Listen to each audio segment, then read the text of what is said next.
tiempo proporcionar un nutrimento para las plantas, ¿no? O algo que beneficie al ambiente de alguna manera. Entonces, elaborar composta sí se puede considerar una ecotecnia. Sí, también recordé, ¿no? Pues aquí en mi caso, no es, bueno, aquí en la comunidad donde vivo, pues tenemos unas 20 gallinas, pero igual, o sea, tratamos de que los residuos de las verduras que también producimos se las damos, así, unas lechugas, unos pedazos de zanahoria rebanados, o sea, todo lo que se pueda volver a utilizar, o sea, y lo puedan consumir las gallinas, se los damos. O sea, en esa parte siento que también estamos reduciendo el uso de, o sea, reducimos el consumo de combustibles para ir a traer alimentos. O sea, si se pueden producir en tu huerto familiar, es más que aceptable en mi caso. Claro, y además sin estar hormonados ni nada de eso, ¿no? No son concentrados. Sí, Sí, desde luego que siempre ese va a era ser. mi comentario. Sí, así es, hijo, muy bien, muy bien. Oye, ¿y sus gallinas están a libre pastoreo o están confinadas o cómo están? Se combina, o sea, no están en pastoreos libres, es un 100%, porque pues con las hortalizas, las gallinas se abalanzan, empiezan a rascar, a consumir todo lo que sea apetecible para ellas, y en este caso solo se libera unas 4 horas, como de las 3 de la tarde hasta que se mete el sol y ellas se meten de nuevo, pero ya en la mañana pues están encerradas y ya una cierta hora se liberan y andan pastoreando libremente. Ah, ok. Muy bien, eso es muy bueno, ¿eh? Eso es muy bueno porque tengo entendido que las mantiene más sanas y eso redunda también en la mejor calidad del huevo y la carne. Sí, pues es un ahorro en ambos lados, tanto en un lado económico, pues ya no compras huevos y si desea uno comer una gallina, pues ahí está. Y, y es lo favorable, y por el otro, pues uno sabe lo que consume, que está más equilibrado y sin tanta hormona como ya se sabe, ¿no? Con las gallinas de producción intensiva. Sí, que las hacen crecer a fuerza, ¿no? Muy bien, sí, Sí. perfecto, hijo, pues muy bien, muy bien. Ujú. Qué lástima no estar cerca de ti para poderte comprar, pero ese tipo de alimentos, mucha gente lo apreciamos bastante. Entonces, vamos a comenzar ya con los que están. Se puede ver la. Sí, doctor. ¿Sí? Bueno, ok, vamos a comenzar entonces. Bueno, nos habíamos quedado en este último tema de esta presentación, ya para pasar a lo que ya son propiamente los conceptos de nuestra asignatura, ¿no? Entonces, hemos empezado a abordar lo que es el desarrollo sostenible, porque para mí es muy importante que quede claro hacia dónde vamos con nuestra asignatura, ¿no? Algunos de ustedes se preguntarán, bueno, por qué ponerle el adjetivo de agroforestería para el desarrollo sostenible? ¿Por qué esa parte de desarrollo sostenible? Pareciera una redundancia, ¿no? Muchos pueden pensar que la agroforestería per se, pues ya está encaminada al desarrollo sostenible, pero no necesariamente, jóvenes. Ustedes pueden tener un sistema manejado convencionalmente, con la única diferencia de que en vez de ser un monocultivo, pues sea un sistema de 2 o 3 componentes, ¿no? Es decir, por ejemplo, un cultivo de maíz convencional se le incorporan líneas de árboles, por ejemplo, frutales, y ya tenemos un sistema agroforestal, ¿no? O árboles forestales. Entonces, desde luego que eso va a ser agroforestería, indudablemente, pero no va a ser para el desarrollo sostenible, ¿verdad? Porque todavía se conservan muchos elementos que de alguna manera están impactando negativamente al ambiente. Entonces recuerden que para que sea agroforestería para el desarrollo sostenible, necesariamente su sistema tiene que ser rentable, ¿no? En principio.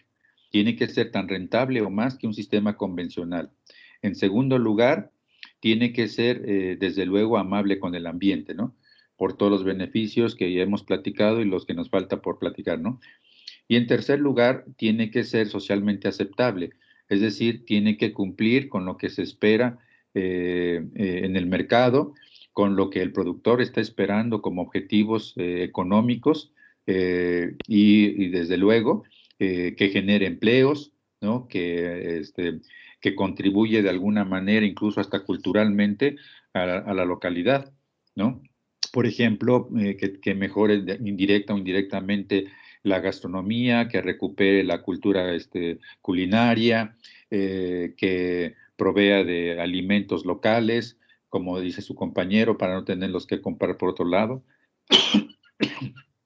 Y entonces todo eso estaría ahora sí encaminado a buscar el desarrollo sostenible, ¿no? Entonces, como ven, hay diferentes tipos de agroforestería y no todas van encaminadas al desarrollo sostenible. Bueno, vamos a pasar ya a lo que es, les decía, esta última parte de la primera presentación. Si alguien me puede ayudar con el texto, por favor, en la lectura.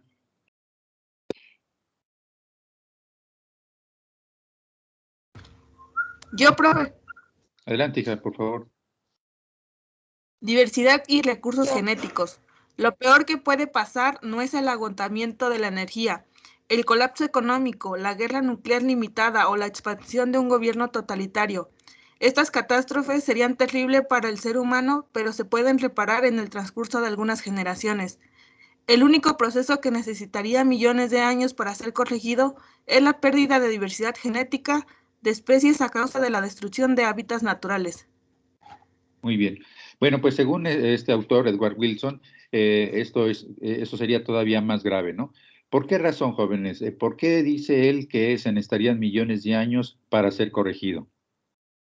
¿Qué les han comentado acerca de las especies en ese sentido? ¿Alguien recuerda? ¿Cuánto se requiere para que surja una nueva especie? ¿O cada cuándo se supone que surge una nueva especie en el planeta?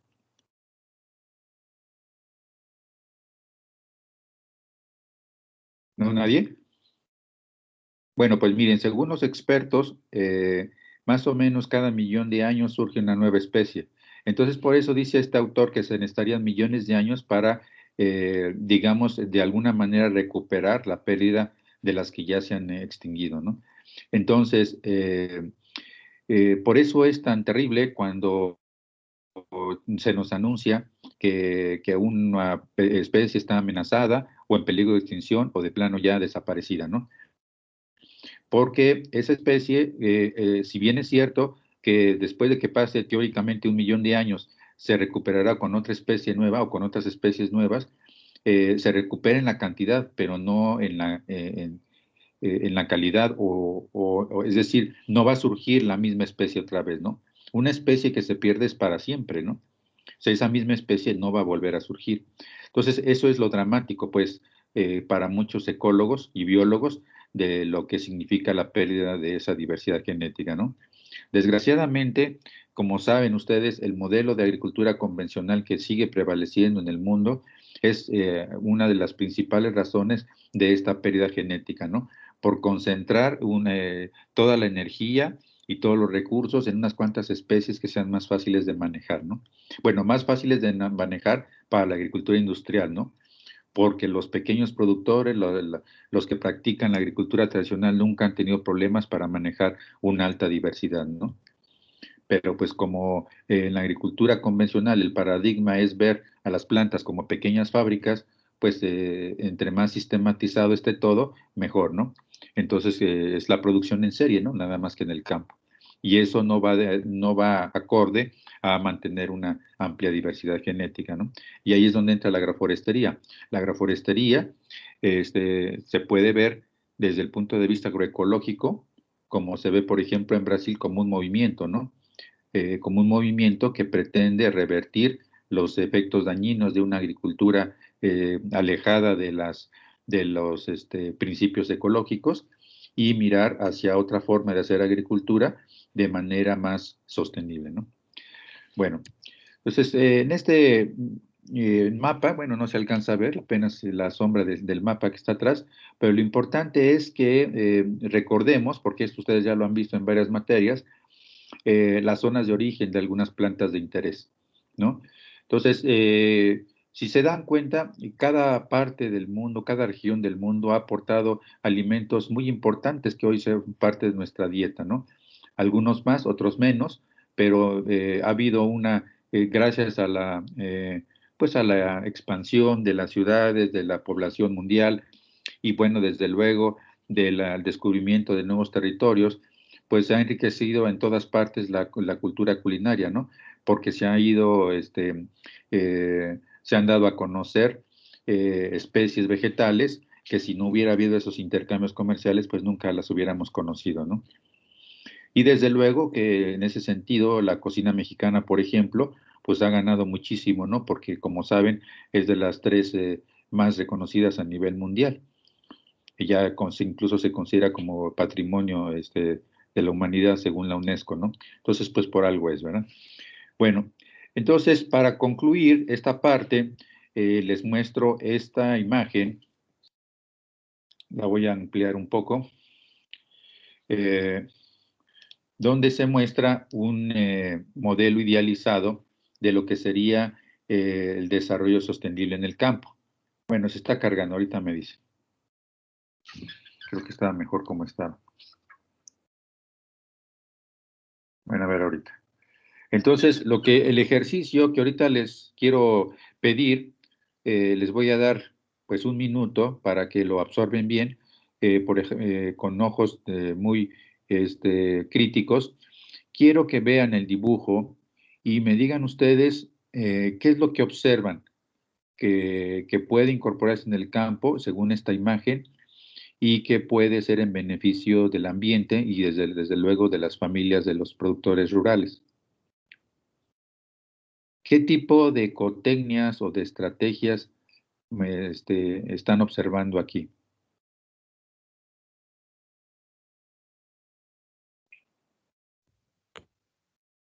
Un MIAF. Ah, un sistema MIAF. Ah, muy bien. ¿Por dónde lo ves? A ver. La parte donde pasa el río, en la parte de arriba, si no me equivoco. ¿Sería para acá? O son... Ajá. O no, o veo mal. Bueno, yo no alcanzo a ver el maíz, pero si te refieres a que estos arbolitos los consideramos como frutales, generalmente en un sistema MIAB está conformado por líneas de árboles, no son árboles dispersos, ¿no? Entonces son líneas de árboles que están intercalados con franjas de maíz, ¿no? Y desde luego, pues de la especie, la cucurbitácea o alguna otra especie o leguminosa o ambas que estén allí asociadas con el maíz, ¿no? Pero normalmente es así, o sea, son modelos lineales y es lo que se conoce también como cultivo en callejones, ¿no? O sea, es un sistema MIAP, también puede ser un cultivo en callejones. Entonces, eso es lo que normalmente se estila como sistema MIAP. Pero igual pudiera funcionar, aunque no es pero sí pudiera incorporarse, desde luego. Muy bien. ¿Alguien más? ¿Qué otras cosas observan? Lo que está al lado de la casa, profe, ¿no es un biodigestor?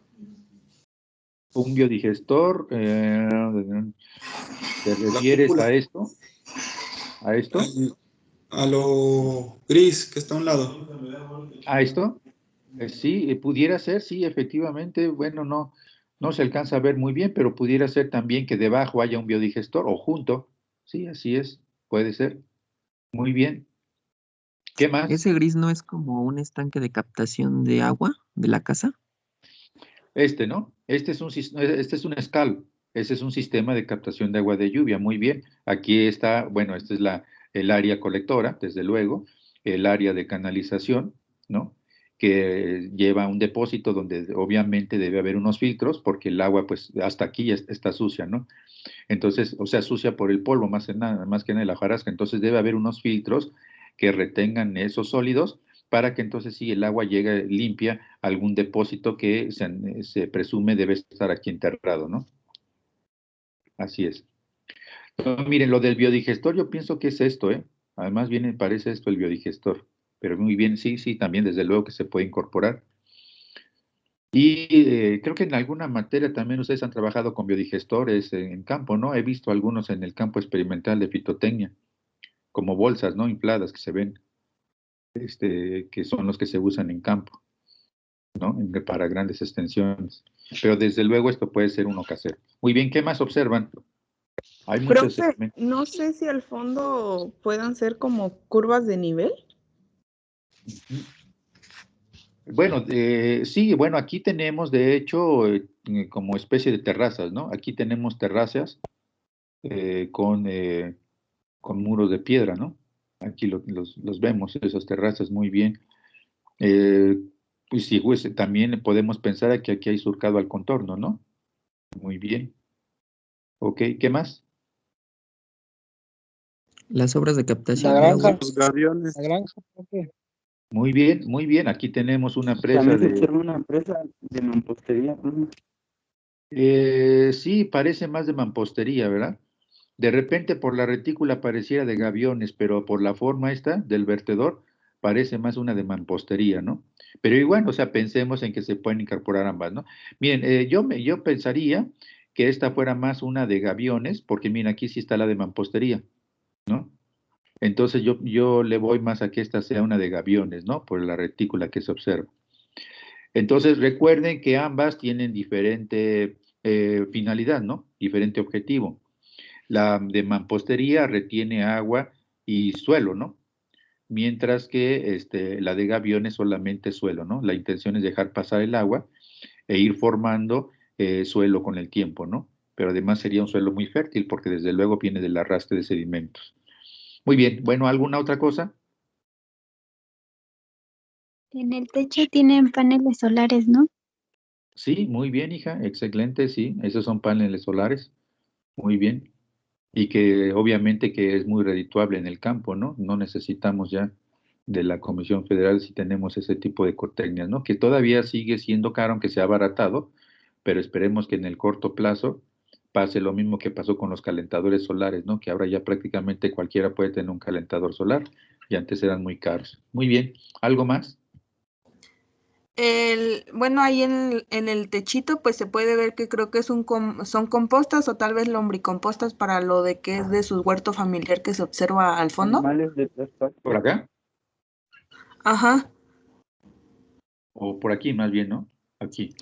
Yo creo que aquí ajá, pareciera que aquí están haciendo composta, ¿no? ajá. Sí, muy bien. Aquí pueden poner a lo mejor aquí un pequeño vivero y aquí ya el huertito, ¿no? Pudiera ser. Muy bien, efectivamente.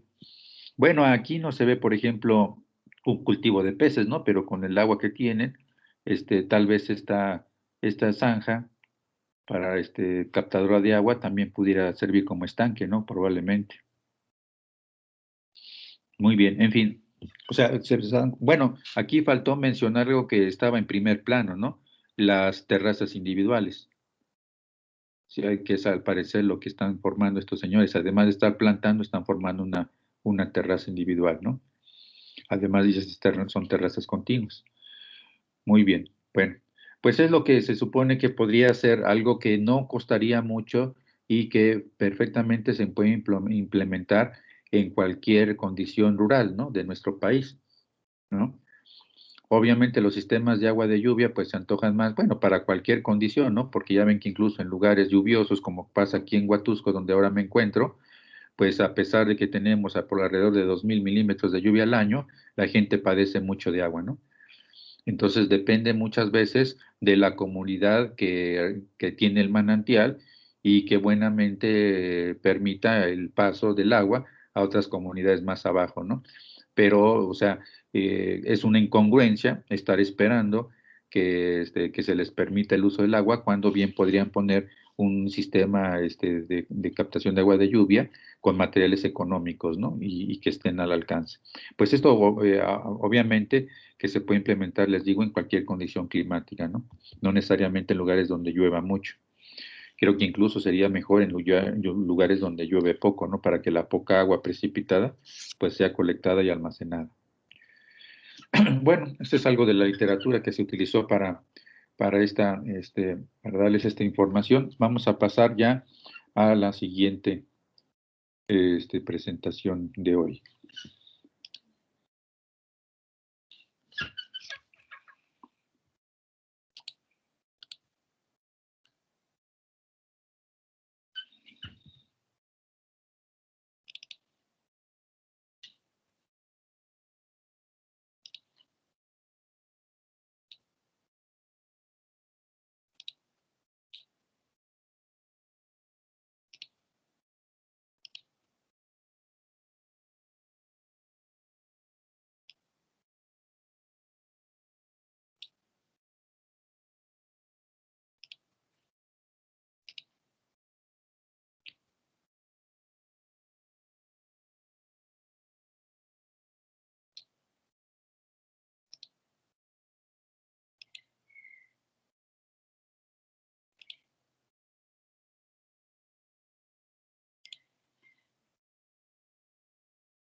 Todavía no se ve, ¿verdad?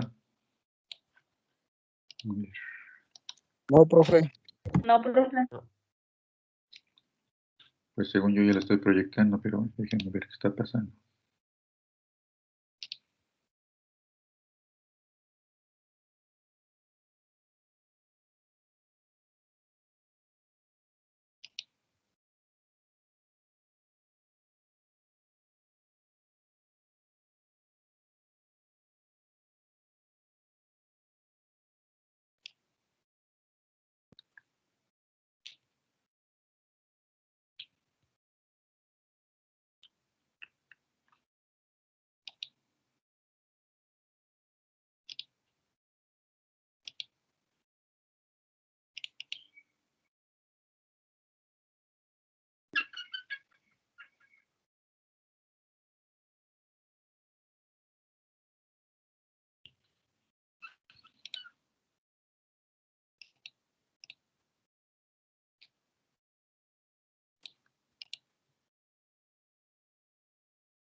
Creo que ahora sí, ¿verdad? Ya, profe. Sí, profe, ya se ve. Muchas gracias, jóvenes. Bueno, vamos a ver ahora, una vez que ya abordamos todo el tema del desarrollo sostenible, bueno, falta todavía después abordar los 17 objetivos del desarrollo sostenible, ¿no? Pero quiero avanzar con esta parte para entrar ya a lo que son los conceptos básicos de agroforestería. Bueno, entonces, vamos a ver un poco sobre los impactos de la agricultura moderna, ¿no? Que nada más va a ser un repaso porque obviamente ustedes los conocen muy bien. Es nada más para ir analizando con otra mirada, lo mismo que ya les han dicho, pero con una visión hacia cómo la agroforestería puede ir solventando cada uno de esos problemas, ¿no? Entonces, como ven, la agricultura siempre ha causado un impacto ambiental fuerte, ¿no? Porque para llevarla a cabo, independientemente de cuál sea su modalidad, pues muchas veces hay que talar bosque, selva, hacer cuerpos de agua artificiales para colectar agua, para bebedero para los animales o para el riego, ¿no? De los campos. Y bueno, pues también hay que muchas veces canalizar el curso natural de las aguas superficiales, ¿no? Ríos, arroyos, etcétera. Entonces, la agricultura moderna lo que ha hecho es multiplicar los efectos negativos, ¿no? O sea, esto que les acabo de mencionar en el párrafo anterior ya se ha hecho desde tiempos milenarios, ¿no? Pero siempre con un bajo impacto. El problema fue cuando surge la agricultura moderna, sobre todo con el nacimiento, como saben, de la Revolución Verde en los años 40, ¿no? Del siglo pasado. Entonces, este tipo de agricultura multiplicó de forma exponencial los impactos negativos que se habían mantenido, digamos, a un nivel discreto, ¿no? En todos los siglos anteriores. Entonces, ¿qué es lo que pasa? Pues que se magnifica la destrucción del suelo, la contaminación por plaguicidas y fertilizantes sintéticos, la deforestación y, desde luego, lo que acabamos de ver, ¿no? La pérdida de diversidad genética. Entonces, ¿hacia quién va dirigida la agricultura moderna? Pues desde luego a medianos y grandes empresarios, ¿no? Agrícolas. Entonces, obviamente no está al alcance de cualquier productor y quizá eso sea hasta algo bueno, ¿no? Pero lo que aquí se trata de enfatizar es que a pesar de que causa los mayores impactos y los mayores daños, no, ni siquiera los pequeños productores se pueden ver beneficiados de esas ventajas, entre comillas, por lo menos en la parte económica, ¿no? Entonces solamente unos cuantos se benefician, pero el daño lo sufrimos todos, ¿no? Entonces, esta agricultura depende tremendamente de la tecnología, es altamente dependiente de la tecnología, ¿no? De los equipos. Como saben, se inició en México y con la llegada, desde luego, para el asesoramiento de ingenieros y agroquímicos de los Estados Unidos, ¿no? Principalmente apoyados y financiados por la Fundación Rockefeller. y desde luego el apoyo del gobierno mexicano en aquel entonces, cuando se pensó que era la panacea, ¿no? Porque lógicamente entró a nuestro país pues con un montón de promesas y de bondades, como la gran panacea, ¿no? En pocas palabras, que iba a resolver el hambre y la miseria en el mundo. Entonces, ¿qué es lo que pasa con esta agricultura? Que busca incrementar la producción, desde luego en principio, depende de la aplicación de todo el paquete tecnológico que ustedes ya conocen para fertilizar y controlar plagas, emplea semillas híbridas y sustituye la mano de obra por maquinaria, ¿no? O sea, fíjense cómo todo eso se anunció muchas veces como lo máximo, como algo muy bueno, y poca gente se preguntó, bueno, entonces, ¿qué va a pasar con todos esos jornaleros o esos trabajadores que van a dejar de tener empleo porque las máquinas van a sustituir la mano de obra, ¿no? Poca gente se preguntó eso. Bueno, entonces, ¿por qué la agricultura moderna no es sostenible? Aquí vamos a entrar en el terreno de lo que acabamos de ver, lo que les decía, ¿no? ¿Por qué los sistemas convencionales no son sostenibles y por qué no toda la agroforestería se puede considerar para el desarrollo sostenible, ¿no? Bueno, la agricultura industrial favorece alta productividad a corto plazo, efectivamente, y eso parecía algo bueno. En los 80, el asunto fue que todos los países que habían adoptado el modelo, pues habían experimentado de repente, o bueno, no de repente, sino que empezaron a surgir los primeros indicios documentados de que había una reducción evidente en el crecimiento anual del sector agrícola, ¿no? Entonces, esto seguramente se venía dando, pero como fue de forma gradual, y todavía no había investigadores que estuvieran estudiando esos efectos, sino que ya cuando se empiezan a ver demasiado notorias los efectos negativos, pues entonces ya empieza a haber investigadores que se preocupan por estudiar el fenómeno y van encontrando que efectivamente, en principio hay una reducción de la producción. Y luego también observaron que no se habían incrementado los rendimientos e incluso habían disminuido después de aumentos espectaculares en la producción. Entonces, esto encendió un foco rojo, ¿no? Una alarma, porque bueno, pues, ¿qué está pasando, no? ¿En qué estamos mal? Si se supone que todo indicaba que esto debería mostrar un crecimiento indefinido, ¿no? Entonces, ¿qué está pasando? ¿Por qué manteniendo las mismas dosis de fertilizante, el mismo manejo, los mismos pasos de maquinaria, etcétera, etcétera? ¿Por qué en lugar de que por lo menos se nos mantenga la producción, se nos está disminuyendo, ¿no? Y hasta aquí, jóvenes, conforme a lo que ustedes han visto en otras materias, ¿qué se les ocurre que estaba pasando? ¿Por qué en lugar de que se mantuviera la producción o incluso aumentara, se estaba reduciendo a partir de esos años? Y lo que se ha venido manejando hasta el momento. ¿Quién tiene una idea de lo que está pasando? Sí, adelante. Yo tengo una. Pues el uso indiscriminado que se tuvo de los fertilizantes fue disminuyendo toda la fertilidad del suelo por todo el cambio en el pH y demás que se fue pues salinizando todo, pues disminuyó toda la productividad también. Siento que ese es uno de los factores ahí. Muy bien, que sería de los más importantes, ¿no? Excelente, muy bien. Bueno, vamos a agotar esto que acá dice su compañero, que es muy, muy importante. Efectivamente, los hiperconcentrados, los fertilizantes de síntesis, como son concentrados, lo que hacen es que aportan una gran cantidad de nutrimentos, digamos, repentinamente al sistema, en el afán de recuperar lo más pronto posible la fertilidad al suelo de manera artificial, ¿no? Ya que no dejamos, en este modelo, en este paradigma, no dejamos que el suelo por sí mismo sustituya los nutrimentos, ¿no? Porque sería muy lento y lo que nos interesa es producir mucho y rápido, ¿no? Entonces, efectivamente, ese fue el efecto de los fertilizantes de síntesis, ¿no?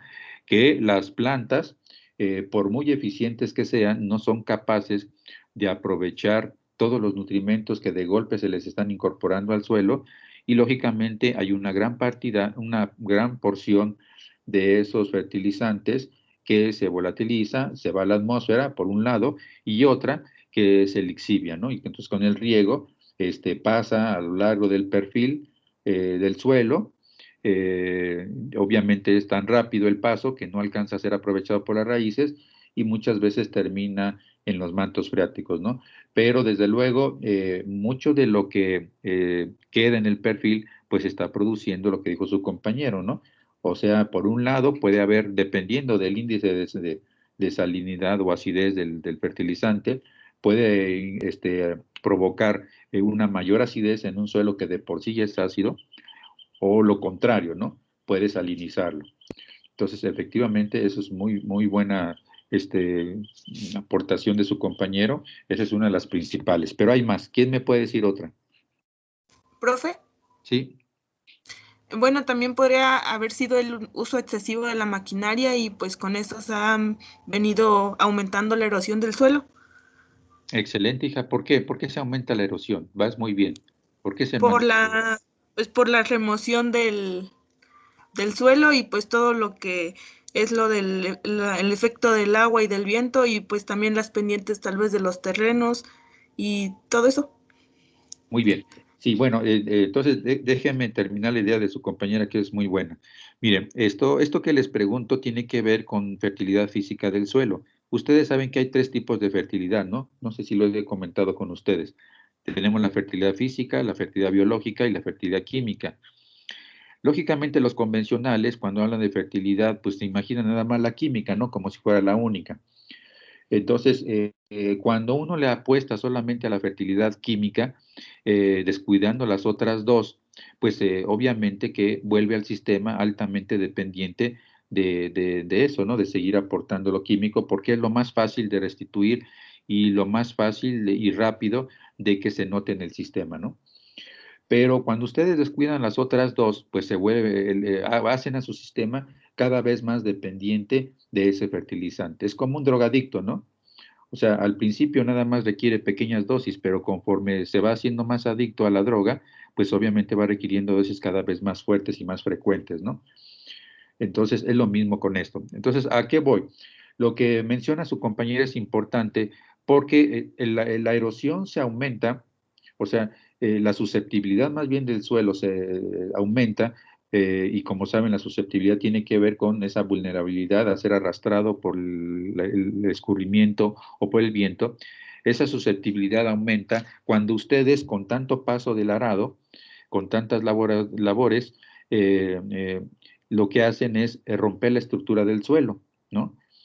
En algún momento en edapología han de haber visto lo que tiene que ver con los agregados del suelo, ¿no? ¿Sí recuerdan esa parte? Sí, profe.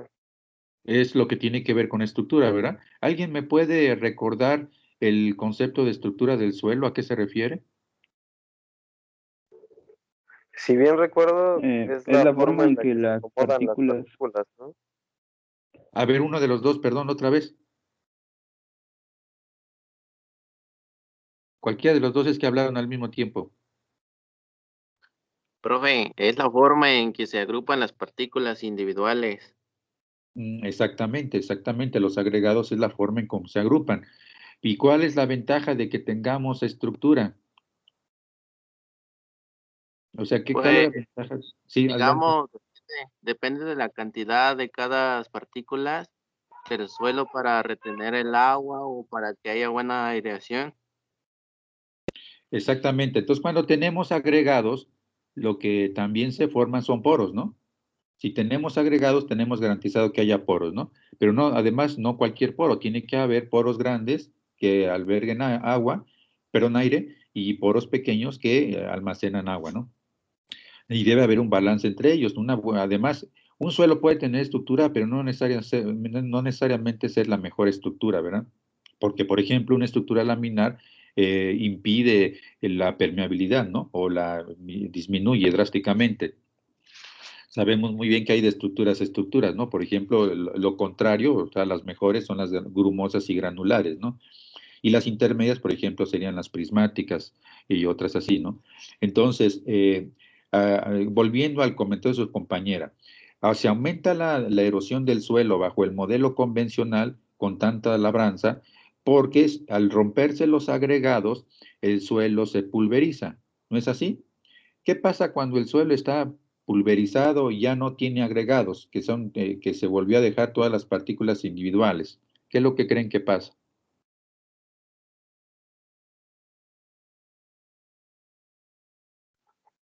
Tienen mayor susceptibilidad de erosión, ¿no? Sí, pero, o sea, es decir, algo sucede en la superficie. ¿Quién me puede decir qué pasa en la mera superficie del suelo?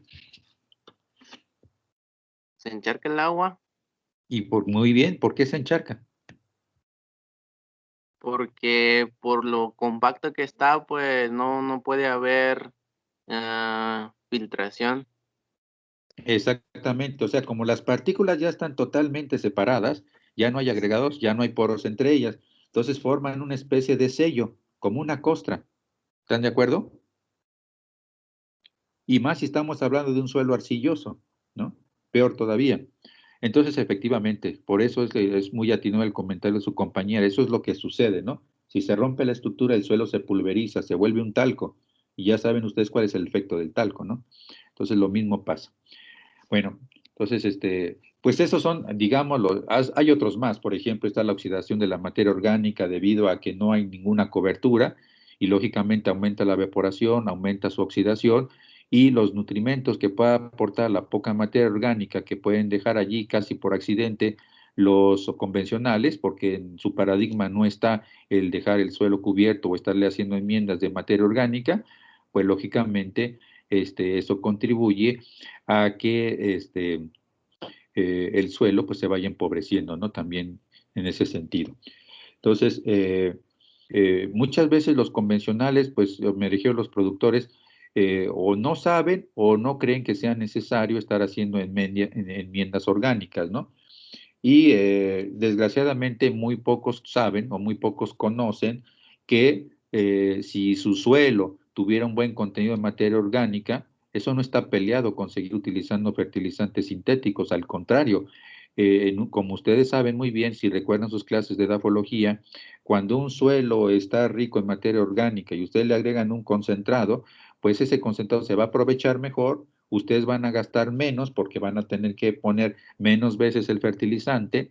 La materia orgánica lo que va a hacer, lo que es su función principal es administrar los nutrimentos que están allí, los va a regular, los va a dosificar para las plantas, pero al mismo tiempo, como la materia orgánica tiene un efecto buffer, pues va a impedir que se provoquen o que se den reacciones químicas adversas que dañen de alguna manera las raíces, pero al mismo tiempo van a retener esos fertilizantes y con ello pues van a disminuir la lixiviación, ¿no? Y también menos fertilizante se va a volatilizar, perdón. Entonces se dan cuenta todos los beneficios de la materia orgánica y podríamos mencionar otros más, ¿no? Que ustedes seguramente recuerdan de sus clases de edafología.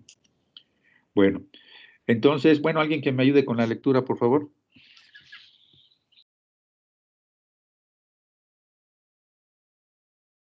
Yo, profe. Adelante, por favor. La agricultura moderna implica simplificación de la estructura ambiental, reemplazando la biodiversidad natural por plantas cultivadas y animales domésticos. Monocultivo crea ecosistemas simplificados e inestables, sujetos a plagas y enfermedades. Los insumos aumentan rendimientos, pero también provocan costos ambientales y sociales indeseables. Muchas gracias. Bueno, jóvenes, aquí es donde entran principios ecológicos que lógicamente la agricultura convencional no toma en cuenta, ¿no? Por ejemplo, están ustedes, bueno, más bien recuerden sus clases de ecología y seguramente tal vez recuerden esta propiedad de la sucesión ecológica, ¿no? Entonces, todos los ecosistemas, cualquiera que sea, tienen esa tendencia, ¿no? O sea, de manera natural tienen implícita la tendencia a cambiar, a evolucionar, ¿no? Entonces, ¿qué pasa con los sistemas agrícolas convencionales? Que los mantenemos todo el tiempo inmaduros, ¿sí? No los dejamos crecer, no los dejamos evolucionar. Y entonces, ¿eso por qué se hace? O sea, ¿por qué es favorable para este paradigma? Pues porque permite manejarlo fácilmente, pero al mismo tiempo lo vuelve muy vulnerable y lo vuelve muy dependiente de los cuidados del ser humano, ¿sí o no? Entonces, mientras que, por ejemplo, un bosque natural, pues ¿quién lo atiende? Nadie se ocupa de él, ni tampoco ese bosque requiere de la ayuda humana, ¿verdad? Solo perfectamente se mantiene, incluso al contrario, hasta mejor, ¿no? Sin la intervención humana, porque como ya está en alguna etapa de esa sucesión ecológica en búsqueda del clímax, que es el que todo sistema ecológico busca, pues lógicamente se autorregula, ¿no? Todos dentro de ese sistema, pues hay una trama muy importante de trófica, donde hay relaciones perfectamente establecidas, donde incluso los nichos ecológicos de cada especie están perfectamente delimitados y no hay necesidad de que nadie intervenga, ningún ser humano intervenga para regularlos, ¿no? Entonces, volviendo al punto, un monocultivo es eso, ¿no? Un monocultivo es un sistema ecológico inmaduro, ¿no? Por eso es tan dependiente.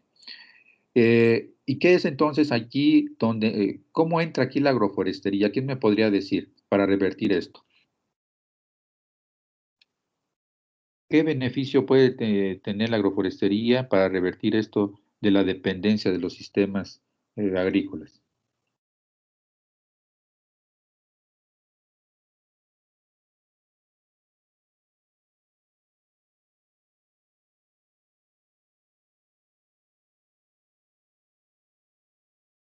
¿Es posible a través de la agroforestería que nuestro sistema de alguna manera se parezca un poco más a cómo funciona un sistema natural? Profe, Sí, pues es lo que, bueno, usted estaba comentando, ¿no? Lo que ha dicho. Si establecemos un sistema agroforestal, estaríamos de alguna manera imitando o tratando de mantener el equilibrio natural que habría en un bosque, en una selva, que como bien menciona, pues llevan todo su ciclo biológico y toda la relación que existe entre los diferentes organismos de manera natural, sin tanta alteración o, no sé, sin tanto químico, sin tanta maquinaria. Se tiende más a conservar ese equilibrio natural, vaya. así es, así. Entonces, fíjense cómo ganamos por todos lados, ¿no? Y lo increíble es que muchos de nuestros colegas no lo vean así, ¿no? O sea, cómo este sistema que nosotros promovemos de los sistemas agroforestales, pero encaminados al desarrollo sostenible, logran todo eso, ¿no? Entonces, fíjense cómo al cuidar de que se mantenga un beneficio, en automático estamos generando al mismo tiempo otros beneficios colaterales, ¿verdad? Entonces, por ejemplo, si nosotros tenemos un sistema, pensemos en algo, un sistema agroforestal simple, un cultivo en callejones. Tenemos nuestra franja de algún cereal, trigo, o maíz, lo que sea, y tenemos líneas de árboles, ¿no? Que pueden ser frutales, ¿no? Para que tengan doble propósito. Entonces, lógicamente, la perenne leñosa fíjense, está aportando un beneficio económico, ¿no? Porque da fruta, pero al mismo tiempo, pues en algún momento tira hojas, ¿no? Esas hojas, si son tiernas, pues se van a incorporar rápidamente al suelo y van a servir de materia orgánica, ¿no? Pero si son más coriáceas, si son más resistentes a la degradación, también son buenas, porque se van a mantener más tiempo encima del suelo y lo van a proteger del impacto de las gotas de lluvia y de la erosión, ¿no? Como sea, van a tener un beneficio. Pero al mismo tiempo, esas leñosas están sirviendo de almacenes de carbono, cosa que no haría el cereal porque ese pues, es un flujo nada más, ¿no? En algún momento se cosecha y hasta ahí que llegó el carbono. Pero en el caso de la leñosa perenne no, porque ahí va a estar todo el tiempo mientras el árbol esté en pie, ¿no? Y si eso no fuera suficiente, las raíces más profundas lo que hacen es que abren el suelo, ¿no?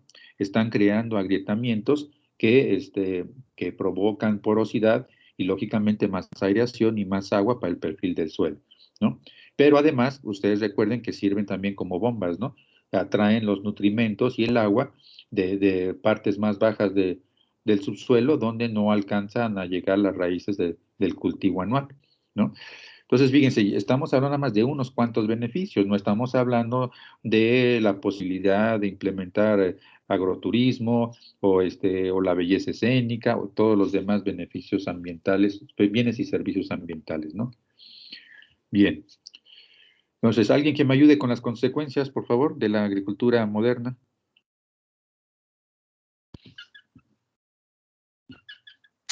Yo, profe. Adelante. Consecuencias. Rebrotes de plagas recurrentes. Salinización. Erosión de suelos. Contaminación de aguas y suelos. Pérdida de la biodiversidad y residuos de agrotóxicos en los alimentos de origen agropecuario. Así es. Entonces, desafortunadamente, los contaminantes generados en las parcelas agrícolas manejadas en este tipo de agricultura se quedan nada más en los cuerpos de agua o en el subsuelo, ¿no? O en el manto freático, sino que además, pues, en los mismos productos que nosotros compramos en el mercado y consumimos, ¿verdad?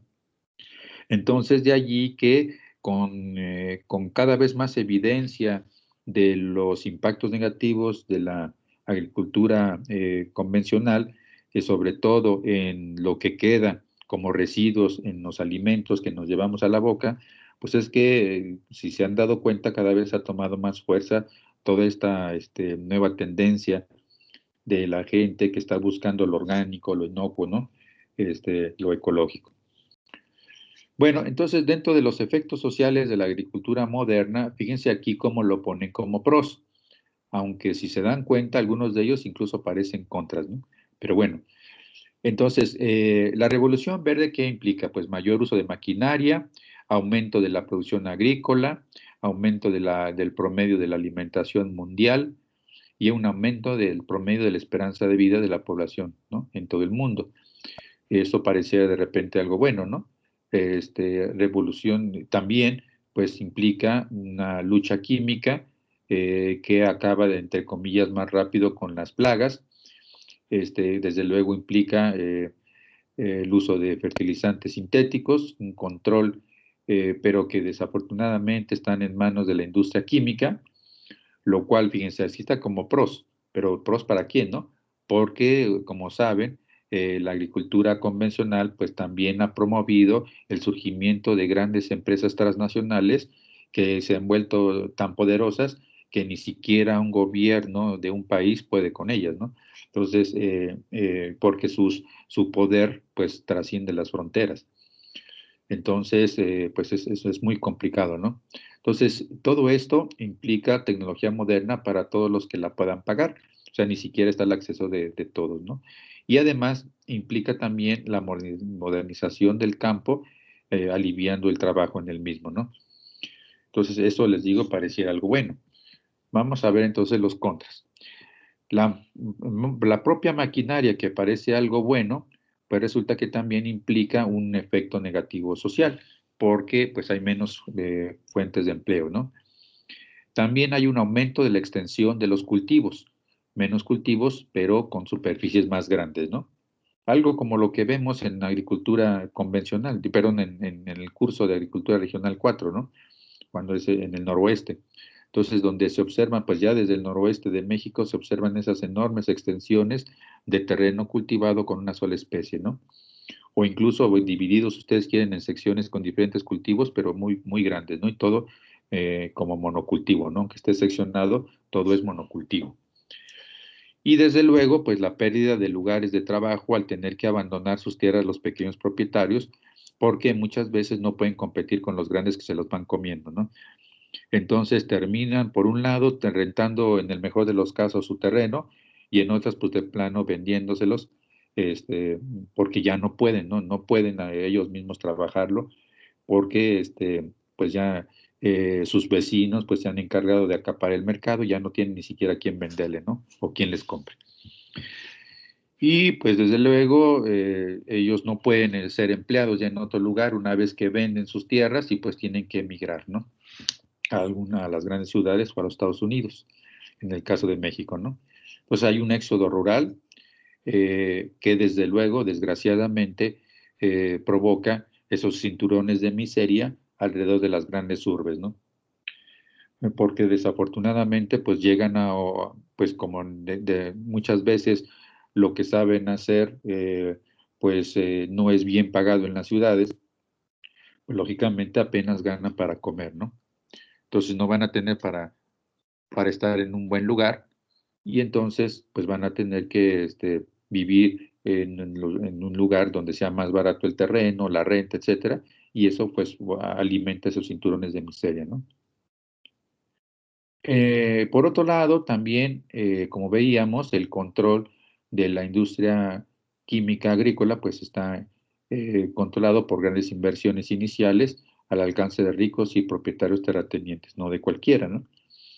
Y también eso conlleva el empobrecimiento de los pequeños campesinos y al mismo tiempo el beneficio de los grandes terratenientes. Bien, vamos a pasar a otro de los grandes efectos negativos de la agricultura convencional, ¿no? Que es la degradación del suelo. Lo que mencionaba su compañera precisamente acerca de la erosión, ¿no? Bueno, ustedes ya saben que ya lo vieron en la agricultura de conservación, que hay diferentes formas de erosión, ¿no? Desde cuando inicia, por ejemplo, después de una lluvia, que vemos fácilmente los canalillos que se forman, ¿no? Hasta pues ya prácticamente cárcavas cuando esos canalillos o esos surcos superan los 50 centímetros de profundidad, ¿no? Y entonces al final de cuentas queda un paisaje como el que ven en pantalla, ¿no? Como el que, por ejemplo, observarían en varias partes de Oaxaca, en Guerrero y en otras partes del país, y para no ir tan lejos, incluso en Tequesquinagua, ¿no? Que por cierto, esa colonia de Texcoco parece como un museo viviente a la erosión, ¿no?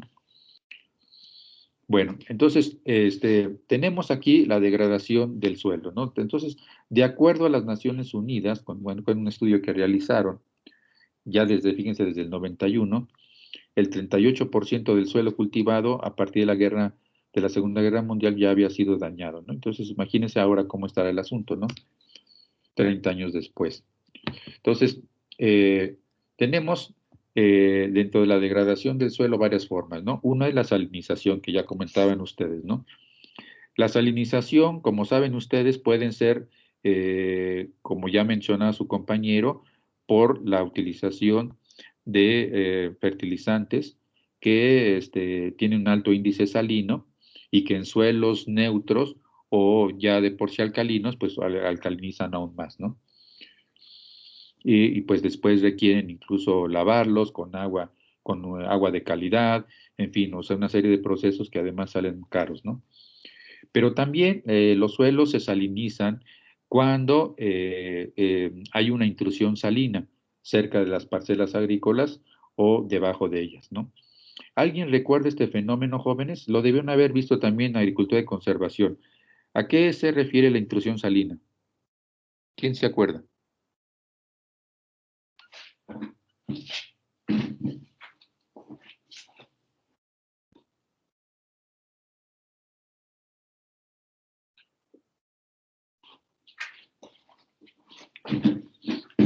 ¿Nadie? Bueno, a ver, les explico cómo es el fenómeno. Miren, resulta que, como ustedes bien saben, el agua salada pesa más que el agua dulce, ¿no? Lógicamente. Cuando los dos tipos de agua están juntos en pues pensemos en un acuífero, ¿no? Lógicamente el agua dulce siempre va a estar arriba del agua salada. Cuando ustedes en ese punto, en ese lugar, hacen un pozo, lo primero que va a brotar, pues va a ser el agua dulce. Y eso está bien, ¿no? Pero ¿qué sucede? Imagínense que ustedes ya hacen su pozo, ¿no? Empiezan a aprovechar esa agua del subsuelo.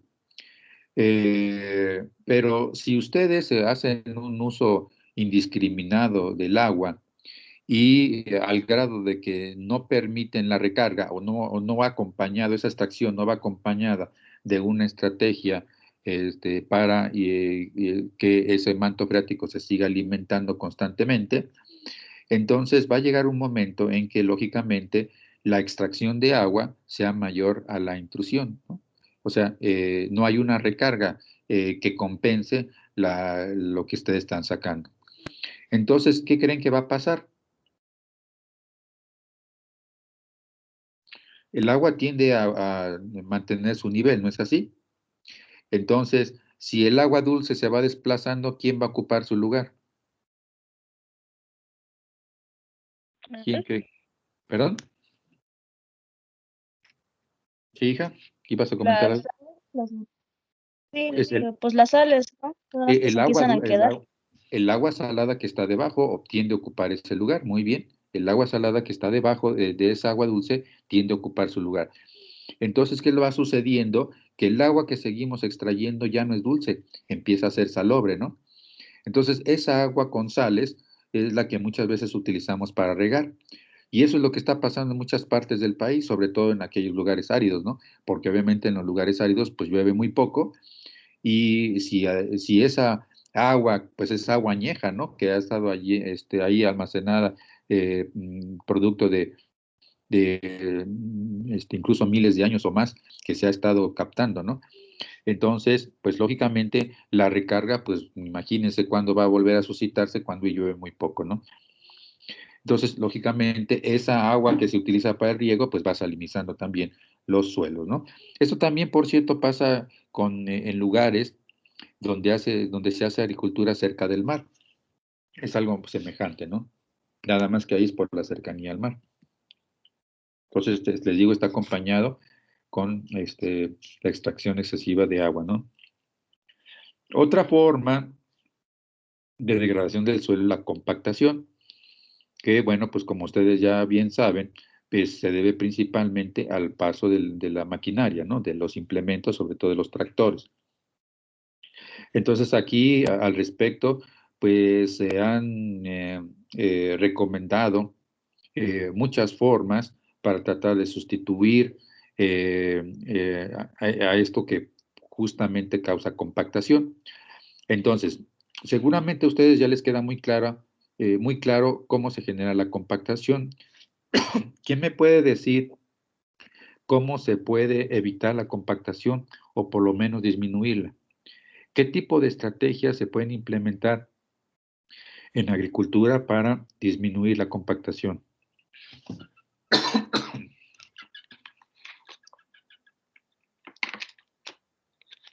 ¿La agricultura de conservación puede ser, profesor? Muy bien, hija, ¿por qué razón? Porque pues uno de los principios de la agricultura de conservación es practicar la cero labranza en el terreno. Muy bien, puede ser la cero labranza, pero recuerden que también la agricultura de conservación incluye la labranza mínima y la labranza reducida, ¿no? O sea, en general, lo que pregona como uno de sus tres grandes principios, la agricultura de conservación, es disminuir la labranza, ¿no? Y si pueden eliminarla a cero, pues está muy bien. Pero recuerden que la labranza cero no funciona en todos los climas. ¿Alguien sabe por qué? En general, la agricultura de conservación no funciona en todos los climas. Por la rápida degradación de la materia, por ejemplo, en el sur, eso es lo que pasa. Pero ¿cómo puede ser eso algo negativo, hija? No, a ver, explícanos, por favor. Bueno, pues una vez me comentaban que no se aprovechaba toda la materia porque se descomponía muy rápido y no ayudaba a la semilla. Ajá. Bueno, esto de por sí sucede, hija, en los climas cálido-húmedo, de por sí sucede con o sin agricultura de conservación, ¿eh? Es una condición sine qua non de esos climas, ¿no? Y lo único que se puede hacer ahí es estar constantemente restituyéndola, ¿no? No hay más. No, pero no es por eso. ¿Alguien más? ¿Alguien más me quiere decir cómo a través de la agricultura de conservación? Por ejemplo, cuando hay mucha agua. ¿Cuándo qué? ¿Cuándo qué, hijo? No te escuché bien. Perdón, pensé que alguien más estaba hablando. Cuando existe mucha... Perdón, hijo, es que se va tu audio de repente. A ver, permítanme. Sí. Ahora sí, Profe, que cuando existe mucha precipitación en el lugar, Ajá. Bueno, cuando hay mucha eh, precipitación, ¿sí? Bueno, si hay mucha precipitación en el lugar y el suelo está desnudo, sí se forma una costra, ¿no? Sí tiende a haber cierta compactación por el golpeteo de las gotas de lluvia, ¿no? Muy bien, efectivamente. Ujú. Pero yo les decía, ¿cómo podemos evitar o disminuir la compactación del suelo? Profe, profe, podría ser reducir el paso de la maquinaria y usar implementos pesados, digamos. Ujú. Bueno, más bien lo contrario, ¿no? O sea, está bien reducir la labranza y tratar de utilizar equipos menos pesados, ¿no?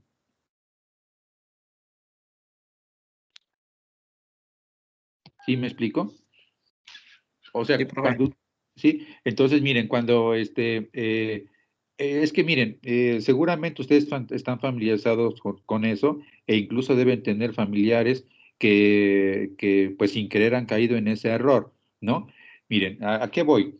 Cuando un productor tiene la oportunidad de comprarse un tractor, digamos, pensemos en un pequeño, un mediano productor, y tiene la oportunidad de comprarse un tractor porque le ofrecen un crédito bancario, lo que ustedes quieran, ¿qué tipo de tractor normalmente elige?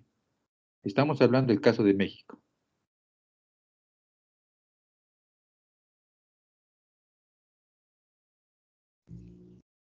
O sea, ¿va a elegir uno grande, uno pequeño? ¿O qué tipo de tractor va a querer elegir si tiene el recurso?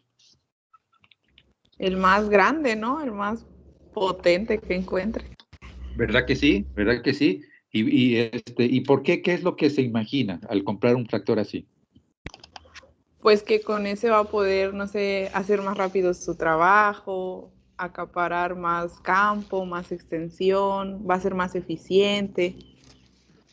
Ajá, muy bien. No sé si ustedes se han llevado algún curso de maquinaria agrícola.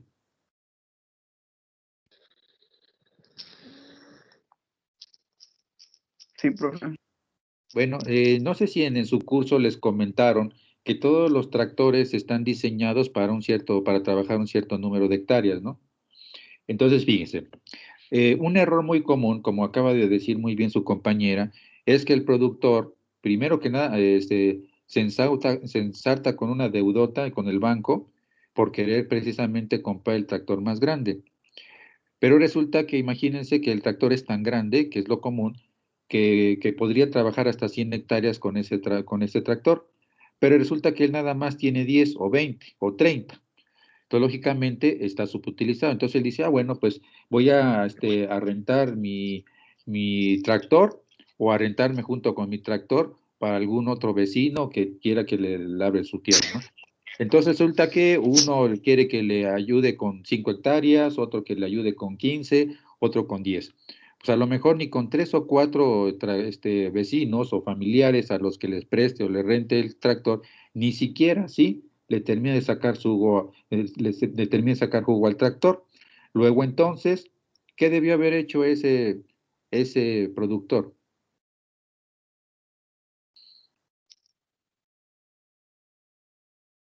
Comprarse un tractor con más pequeño, ¿no? De menor potencia. Más pequeño y más barato, ¿no?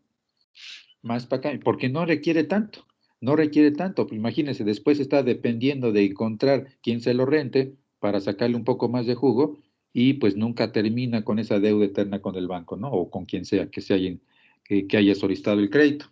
Entonces, bueno, ese es el beneficio económico para el productor, ¿no? Si fuera más hábil en ese sentido. Pero el beneficio ambiental es que ese tractor, como es menos grande, pues va a compactar menos, ¿no? Bueno, esa es una estrategia. Otra estrategia, ¿cuál podría ser? Hablando también de tractores o de implementos. utilizar el subsuelo, ¿El subsolador, dices tú? ajá, para borrar el piso de arado, para aflojar ese... Bueno, sí, sí, pero no utilizarlo con frecuencia, ¿verdad? Esa es una, muy bien.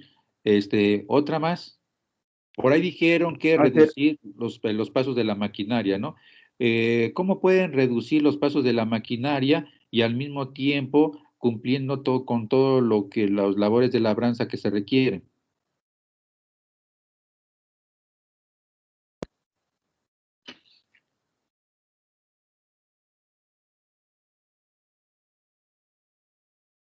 ¿Puede repetir la pregunta, profe? No lo escuché bien.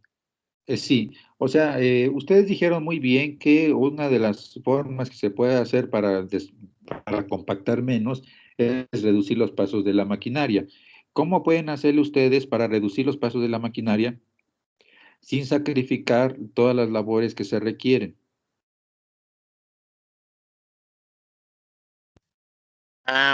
Yo había dicho eso, pero entonces en este caso podríamos, digamos, pasar un implemento una sola vez que realice todas esas actividades. Exactamente, pasar un implemento múltiple, ¿no? Que, por Así es, ejemplo, profe. que siembra y fertiliza a la vez, ¿no? Por decir algo, ¿no? Entonces, efectivamente, eso es posible, ¿no? Otra manera, ¿ustedes saben la diferencia entre los cinceles y los discos? ¿Qué provocan ambos? Que Que los lo paraban cinceles de vivir. solamente van abriendo la tierra y los discos la van volteando. Ajá. ¿Y qué pasa con la materia orgánica cuando ustedes usan discos? Se queda expuesta a la intemperie y se puede volar Exactamente. en el aire. Sí, bueno, exactamente, la oxidan más rápidamente, ¿no? Cuando la materia orgánica se oxida muy rápido, sus nutrimentos no alcanzan a ser aprovechados por las plantas, ¿no? Y generalmente se volatilizan, ¿no? Entonces, efectivamente, por eso es que en agricultura de conservación, si es labranza mínima, se recomiendan los cinceles, ¿no? Muy bien, y así podemos seguir mencionando, por ejemplo, el tránsito controlado, ponerle llantas más anchas al tractor, utilizar tractores menos pesados, si se tiene el recurso, pues utilizar mejor tractores de oruga en lugar de los de llantas, en fin, o sea, hay muchas estrategias, ¿verdad? Bueno, entonces otra situación que tiene que ver con la degradación del suelo es la contaminación por plaguicidas, ¿no? Eh, y desde luego, pues aquí, pues si hay más materia orgánica, pues también en ese sentido puede funcionar porque la materia orgánica alberga muchos microorganismos, bueno, no solamente micro, sino también meso, incluso hasta macro, ¿no? Que contribuyen al control biológico, ¿no? Por lo tanto, requieren menos plaguicidas. También otra forma de degradación es la reducción en la calidad de la estructura del suelo, porque pues ya vimos, ¿no? Que el arado pues tiende a romper los agregados. Obviamente hay pérdida de fertilidad. Cuando ustedes exponen la materia orgánica, como decía su compañero, pues lógicamente se pierde fertilidad biológica, ¿no? Porque acuérdense ustedes que la materia orgánica es la casa de los microorganismos, ¿no? Entonces, si se quedan sin su casa, pues lógicamente pues, se van a ir a otro lado o simplemente van a morir, ¿no? Entonces, se pierde fertilidad biológica, se pierde fertilidad física cuando no hay estructura, no hay agregados, obviamente no hay un balance entre poros grandes y pequeños, hay poco aire y poca agua en el perfil y se pierde, ¿no? Fertilidad física, ¿no? Y además, pues que de esa manera, cuando no tienen estructura, tampoco se promueve la formación del complejo arcillo-húmico, ¿no? Y lógicamente, pues disminuye su capacidad de intercambio catiónico terriblemente, ¿no? Y no se diga la fertilidad química, ¿no? Que pues se vuelve cada vez más dependiente de que ustedes le estén metiendo fertilizantes. Y ya saben ustedes, recordarán la ley de Misterling, ¿no? Que debieron haber visto en agricultura de conservación, pero en edafología, o también llamada de los decrementos de la producción decreciente, ¿no? Llega un momento en que alcanza su máximo, pero si ustedes le siguen administrando más unidades de fertilizante, en vez de aumentar, va empezando a bajar, ¿no? Y ese es el gran error de muchos productores, que si le dice el técnico, pone 150 kilogramos por hectárea de tal fertilizante. Y entonces dice, no, pues si y la INGE o el INGE me dijo que con 150 voy a tener tal producción, pues si le pongo 170 o 200, pues voy a tener más, ¿verdad? Grave error, ¿no? Que muchos cometen. Y desde luego, pues la erosión, que ya hemos visto. Y bueno, como saben, a nivel mundial, pues la erosión es la forma de degradación del suelo más extendida a nivel mundial. También lo ha sido en México durante mucho tiempo, aunque algunos expertos, algunos colegas dicen que incluso hay otra forma de degradación en nuestro país aún más severa que la erosión, ¿no? Y que es la pérdida de materia orgánica. Entonces eso quiere decir que la materia orgánica no solamente se pierde por erosión, sino también por oxidación, ¿no? Como ya comentamos con el ejemplo de los discos. Entonces, en estos continentes, África, Suramérica y Norteamérica, es donde la pérdida de suelo pues alcanza de 5 a 10 toneladas por hectárea por año, ¿no? Que ya de por sí es muy dramático. ¿Por qué es dramático? ¿Por qué es dramático este dato, jóvenes? ¿Cuánto es la pérdida anual de suelo tolerable para cualquier sistema? ¿Cuánto es lo que se supone que la naturaleza es capaz de restituir al año?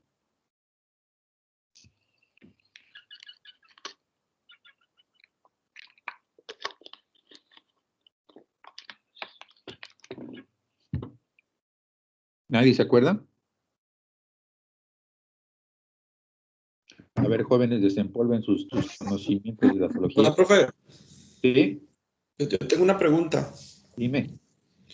En la clase del doctor Raúl Nieto. Sí. ¿Era Raúl? No, Joel, perdón. Joel, sí. Sobre agricultura de conservación. Sí. Nos dio un dato que en Zacatecas hay lugares en Zacatecas que se llegan a perder, así decía, hasta 200 toneladas por hectárea por año por erosión eólica. Y pues se me hace demasiado. Si es posible, bueno, 200 toneladas. Bueno, pero no en Zacatecas. Yo tenía ese Él dato. lo ponía en Zacatecas. Él decía que en Zacatecas. Bueno, pues igual pudiera ser. Yo sabía que en Zacatecas, bueno, el dato que yo tenía es que el promedio, bueno, digamos, el histórico alcanzado allí es como de 140 toneladas por hectárea por año. El dato que yo tenía de 200 toneladas por hectárea por año era en Oaxaca, justamente en Nochistlán, ¿no? Que tiene el récord de pérdida de suelo en la Mixteca oaxaqueña. Pero bueno, igual a lo mejor ya se incrementó en Zacatecas, ¿no? Porque entonces, desgraciadamente, sí pudiera ser posible, sí, cómo no. O sea, esto es lo que yo les muestro en pantalla es un promedio mundial, pero eso no significa que en lugares puntuales pueda ser mucho mayor, como sucede en nuestro país, ¿no? Entonces, imagínense, conforme a lo que yo les preguntaba, la formación natural de suelo ronda en promedio la tonelada por hectárea por año. Entonces, imagínense, cuando ya tenemos una pérdida de 5 toneladas que parece poco, pues ya hay un déficit, ¿no? Obviamente, imaginen, multiplíquenlo nada más por 5 años. O sea, la naturaleza habrá restituido 5 toneladas, ¿no? Por hectárea por año.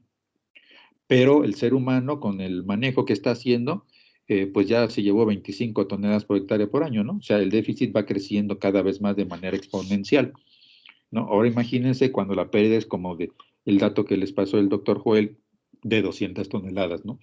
Ya no importa si es en Zacatecas o si es Oaxaca o Guerrero, pero es tremendo, ¿no? Es tremendo. Entonces, nosotros estamos surgidos jóvenes, y sobre todo ustedes que muy pronto se van a incorporar ya al mercado laboral, a no perder de vista esto, a no olvidar esto, porque tenemos digamos, una responsabilidad moral no solamente con los productores, también con el ambiente, ¿no? Sobre todo porque nosotros lo sabemos, ¿no? Alguien a lo mejor, algún otro profesionista relacionado con el medio ambiente, si no lo sabe, pues a lo mejor no tiene tan fuerte esa responsabilidad, ¿no? Mientras no lo sepa, pero nosotros que lo sabemos, si no hacemos algo al respecto, pues entonces, ¿dónde queda nuestra ética, no? Y es algo que ustedes tienen que ir pensando, ¿no? Porque desafortunadamente también les habrá comentado el doctor Joel cómo están las condiciones de la mayoría de nuestros suelos en México, ¿no? La mayoría, pues yo creo que el 80% más tiene alguna forma de degradación, ¿no? Entonces, a donde sea que vayamos, prácticamente nos vamos a topar con un suelo que tiene algún problema, ¿no? Entonces, es importante, es urgente buscar formas de hacer agricultura pues menos agresivas con el ambiente. Vean ustedes en Asia cómo anda el promedio. Entonces, imagínense, si ese es el promedio internacional en ese continente, pues ya podemos pensar lo que sucede en ciertos lugares muy puntuales, ¿no? Y ahí les decía, ¿no? Esa formación natural del suelo, no sé si, si recuerdan a cuánto equivale hablando en lámina de suelo. ¿A cuánto equivale una tonelada por hectárea por año, pero en lámina de suelo?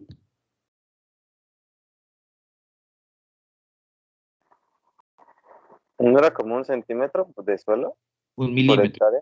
1 milímetro. 1 milímetro, así es. Un centímetro ya serían 10 toneladas. Muy bien, hijo, gracias. Bueno, entonces el suelo que se pierde por erosión eólica, desafortunadamente, pues es el más rico en materia orgánica y nutrimentos, ¿no? O sea, no se pierde el suelo subterráneo, ¿no? O el subsuelo, se pierde el más superficial, y el más superficial, pues como es el que recibe directamente la materia orgánica, los fertilizantes, los abonos, etcétera, pues es el más rico, ¿no? Y bueno, pues desde luego la irrigación también es una causa directa de erosión hídrica en los suelos agrícolas. Bueno, vamos a ver qué nos falta. Bueno, yo creo que esto sí ya lo vemos la siguiente clase. No sé si hasta aquí hay alguna última pregunta o comentario, jóvenes.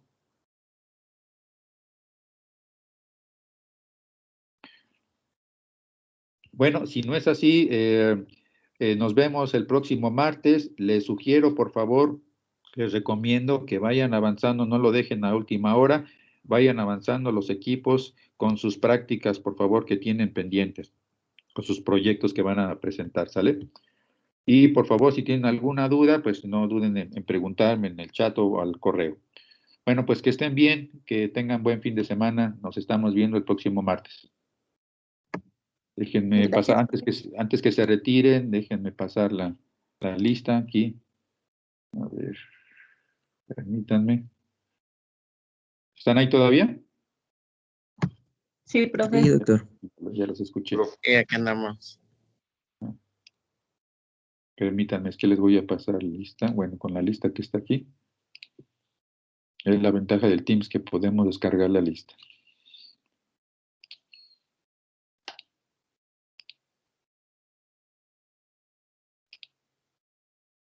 Hoy les pido por favor a todos los que participan que se vayan anotando sus participaciones, porque ya la próxima clase voy a tener mi lista impresa y les voy a ir anotando sus participaciones ahora sí en cada clase, ¿no? Mientras ahí vayan tomando nota, ¿no? Por favor. Bueno, pues ahora sí, nos vemos en la siguiente clase. Hasta luego. Hasta luego, profe. Gracias, doctor. Hasta luego. Hasta luego. Oh, profe, buen día. Todo bien. Hasta luego.